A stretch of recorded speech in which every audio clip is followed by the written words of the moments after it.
Shalom saudara-saudara yang dikasihi Tuhan Yesus Kristus. Selamat berjumpa dalam renungan pada pagi hari ini. Doa dan harapan saya saudara semua ada dalam keadaan yang baik, sehat, penuh sukacita, dan berlimpah berkat Tuhan. Sebelum kita mendengarkan renungan firman Tuhan, mari kita berdoa. Bapa Surgawi, Bapa dalam nama Tuhan Yesus Kristus, Bapa yang sungguh sangat baik, kami bersyukur kembali kami boleh bangun di pagi ini dengan kekuatan dan kesehatan serta berkat kebaikan Tuhan. Kami percaya Tuhan menyediakan perkara-perkara yang baik dalam hidup kami. Rencana-Mu indah bagi kami. Saat ini kami mau mendengarkan sabda firman-Mu. Jamah hati kami, berikan pengertian untuk memahami akan kehendak-Mu, serta taat melakukan firman-Mu. Dalam nama Tuhan Yesus kami berdoa. Haleluya. Amin. Saudara yang dikasihi Tuhan, ayat renungan kita pada saat ini terdapat dalam Injil Yohanes pasal 12 ayat 42 sampai 43. Tertulis demikian. Namun banyak juga di antara pemimpin yang percaya kepadanya, tetapi oleh karena orang-orang Farisi, mereka tidak mengakuinya berterus terang, supaya mereka jangan dikucilkan, sebab mereka lebih suka akan kehormatan manusia daripada kehormatan Allah. Saudara yang dikasihi Tuhan, ada banyak tokoh terkenal di dunia ini yang sudah percaya kepada Kristus, tapi masih malu untuk membuka hal itu kepada publik. Hal ini disebabkan karena berbagai faktor, dan yang biasanya menjadi alasan adalah karena mereka tidak mau timbul penolakan dari publik atas keputusan mereka, tidak mau membuat publik kecewa, atau tidak mau kehilangan jabatan karena imannya itu, serta tidak ingin terjadi gejolak sosial yang menjatuhkan dirinya. Memang salah satu tantangan bagi orang yang terkenal dan terpandang adalah mengakui imannya kepada Tuhan Yesus di depan orang banyak. Kebanyakan yang terjadi adalah para tokoh ini diam-diam menjadi percaya dan tidak mau diekspos. Memang baik juga bahwa kita tidak perlu selalu mengekspos.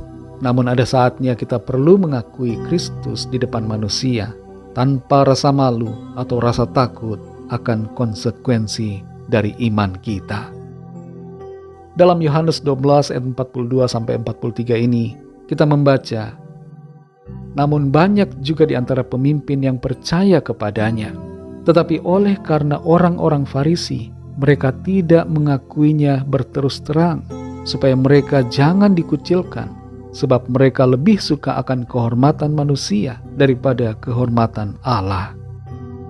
Dikatakan dalam ayat ini bahwa banyak pemimpin yang percaya kepada Tuhan Yesus, tapi mereka tidak mau mengakuinya karena takut dikucilkan, dan mereka lebih suka mendapatkan penghormatan dari manusia.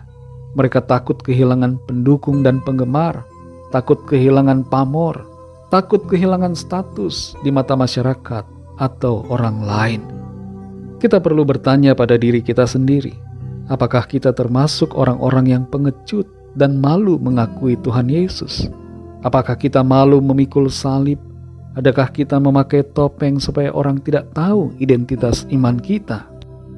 Perasaan malu untuk mengakui iman kita pada Tuhan Yesus merupakan manifestasi dari cinta kita akan diri kita sendiri, cinta akan reputasi diri, cinta akan harga diri, cinta akan kemudahan, cinta akan uang, cinta jabatan, cinta hidup diri sendiri, daripada cinta akan Kristus dan cinta akan jiwa-jiwa. Sikap malu seperti ini bukanlah hal yang baru. Pada zaman Tuhan Yesus di bumi, banyak orang, termasuk pejabat dan pemimpin saat itu, yang percaya kepadanya, tetapi mereka malu mengakuinya. Mereka lebih menyukai tempat duduk, jabatan mereka, dan kemuliaan mereka di hadapan manusia, melebihi kemuliaan yang datang dari Tuhan. Mereka mempercayai hal-hal yang benar tentang Tuhan Yesus, tapi mereka tidak berani membayar harga dari sebuah iman dan pengakuan akan Tuhan. Saudara yang dikasihi Tuhan, apa yang membuat kita malu dan takut untuk mengakui Tuhan Yesus? Apakah penolakan dan persekusi? Apakah pengucilan dan pemisahan? Kalau kita lebih memilih reputasi dan status di mata orang, maka kita tidak akan pernah menjadi berani untuk mengakuinya. Sebaliknya, kalau kita sungguh-sungguh mencintai Tuhan, maka kita tidak akan menyembunyikan iman kita padanya di hadapan manusia. Mari jadi orang percaya yang berani menjadi saksi-saksinya, berani menjadi terangnya, berani mengakuinya, sekalipun ada konsekuensi yang harus kita hadapi. Biarlah kita menjadi penyenang hati Tuhan daripada penyenang hati manusia. Mari kita berdoa. Kami bersyukur Tuhan untuk firman-Mu yang memberikan kami teguran, membentuk kami menjadi pribadi yang berani mengakui Tuhan di hadapan manusia, berani mengungkapkan identitas iman kami, supaya kami menjadi terang, menjadi saksi-Mu yang efektif untuk membawa jiwa-jiwa mengenal akan Tuhan. Kuatkan kami Roh Kudus, supaya kami berani menghadapi setiap konsekuensi dari iman kami, sungguh-sungguh mengasihi Engkau Tuhan, menyenangkan hati-Mu lebih daripada menyenangkan hati manusia. Dan tolong kami supaya kami tidak cari aman, tidak mencari reputasi diri sendiri, tapi kami rela berkorban bagi Tuhan, hidup memikul salib, dan rela menerima segala konsekuensi dari pengiringan kami akan Tuhan. Terima kasih Tuhan, kuatkan kami selalu, ya Roh Kudus. Berkati kami di sepanjang hari ini, dalam studi, dalam tugas, dalam segala apapun yang kami kerjakan dan lakukan. Biarlah semuanya itu senantiasa memuliakan nama Tuhan. Kami bawa kepadamu setiap pergumulan kami masing-masing, agar Tuhan menjamah dan melawat setiap kami, menyatakan kuasa mujizat-Mu bagi kami.